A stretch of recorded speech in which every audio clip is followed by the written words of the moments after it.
విక్రమ్ టీవీకి సబ్స్క్రైబ్ చేయండి. Subscribe to Vikram TV. Subscribe to Vikram TV. Subscribe to Vikram TV. Subscribe to Vikram TV. Subscribe to Vikram TV. Please like, share and subscribe to Vikram TV.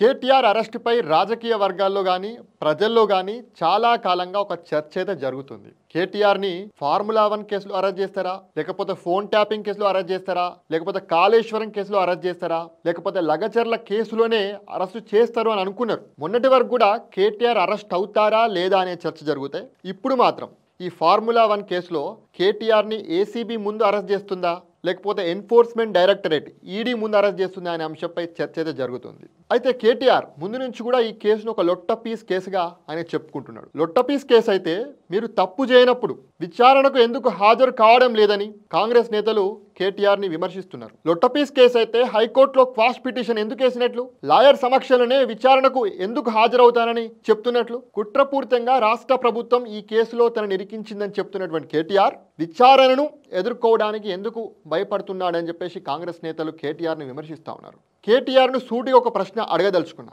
గత 10 ఏళ్లు BRS party అధికారంలో ఉన్నప్పుడు ఏడాది కిందటి దాకా కూడా తెలంగాణ పోలీసులు ఇంద్రులు చంద్రులు అని చెప్పుకున్నారు. తెలంగాణ పోలీసులు లెక్క దేశంలోనే ఏ పోలీసులు లేరు, దేశంలోనే తెలంగాణ పోలీసుల కంటే గొప్ప పోలీసులు లేరు, మా పోలీసుల ఇన్వెస్టిగేషన్ని ప్రపంచ దేశాలు కూడా మెచ్చుకుంటున్నాయని చెప్పేసి కేటీఆర్ చెప్పిండు. మరి అట్లాంటి పోలీసుల దగ్గరికి పోవడానికి ఈ లొట్ట పీసుల కేసులా ఎందుకు భయం కేటీఆర్కి? లేకపోతే కేటీఆర్ చెప్పాలి, తెలంగాణ పోలీసులతో మేము అధికారంలో ఉన్నప్పుడు ప్రతిపక్ష పార్టీ నేతలపైన ఇదే రకంగా రేవంత్ రెడ్డి పైన కానీ, రఘునందన్ రావు పైన కానీ, బండి సంజయ్ పైన కానీ, ఈటల రాజేందర్ పైన కానీ తప్పుడు కేసులు పెట్టినాం. ఇప్పుడు అలాంటి కేసులే ఇప్పుడు ఉన్నటువంటి రేవంత్ రెడ్డి ప్రభుత్వం కానీ కాంగ్రెస్ పార్టీ ప్రభుత్వం కానీ చేస్తుందని చెప్పేసి కేటీఆర్ చెప్పాలి. ఒక బాధ్యత గల పౌరుడిగా, ఒక ఎమ్మెల్యేగా, ఒక మాజీ మంత్రిగా, ఒక పార్టీ వర్కింగ్ ప్రెసిడెంట్గా కేటీఆర్ ఇన్వెస్టిగేషన్ ఏజెన్సీలకు సహకరించాలి. ఏమనంటే ఎమ్మెల్యేల హక్కులకు భంగం కలిగిస్తున్నారు, నీకే హక్కులు ఉన్నాయా, మీ కుటుంబానికి హక్కులు ఉన్నాయా, గతంలో మీరు అధికారంలో ఉన్నప్పుడు ప్రతిపక్ష ఎమ్మెల్యేలకు హక్కులు లేవా, గతంలో కొడంగల్ ఎమ్మెల్యేగా ఉన్నటువంటి రేవంత్ రెడ్డిని మీరు అరెస్ట్ చేసిన విధానం మాకు తెలియదా, బెడ్రూమ్ లోపలికి వెళ్ళి తలుపులు పగలగొట్టి మరి అర్ధరాత్రి రేవంత్ రెడ్డిని అరెస్ట్ చేయలేదా, అప్పుడు గుర్తుకు రాలేదా మీకు ఎమ్మెల్యేల హక్కులు? బండి సంజయ్ మీద అరెస్ట్ చేసినప్పుడు గుర్తు రాలేదా, రఘునందన్ రావుని అరెస్ట్ చేసినప్పుడు గుర్తు రాలేదా? ఇప్పుడు మీరు ప్రతిపక్షంలోకి రాగానే మీకు ఎమ్మెల్యేల హక్కులు గుర్తుకొచ్చినాయి. ఎమ్మెల్యేలను అరెస్ట్ చేయొద్దని చెప్పేసి ఏ చట్టం చెప్తుంది? కేటీఆర్ గారు, మీరు బీఆర్ఎస్ పార్టీ వర్కింగ్ ప్రెసిడెంట్గా మీరు తెలుసుకోవాల్సిన విషయాలు చాలా ఉన్నాయి. దేశంలో 2 మాత్రమే పదవిలో ఉన్నప్పుడు అరెస్టు చేయడానికి వీలు లేదు, అది చట్టం చెప్తుంది. ఒకరు దేశ ప్రథమ పౌరుడు రాష్ట్రపతి గారైతే, ఇంకొకరు రాష్ట్ర గవర్నర్లు. వీళ్లకు మాత్రమే అరెస్టు నుండి ఎగ్జంప్షన్ ఉంటుంది.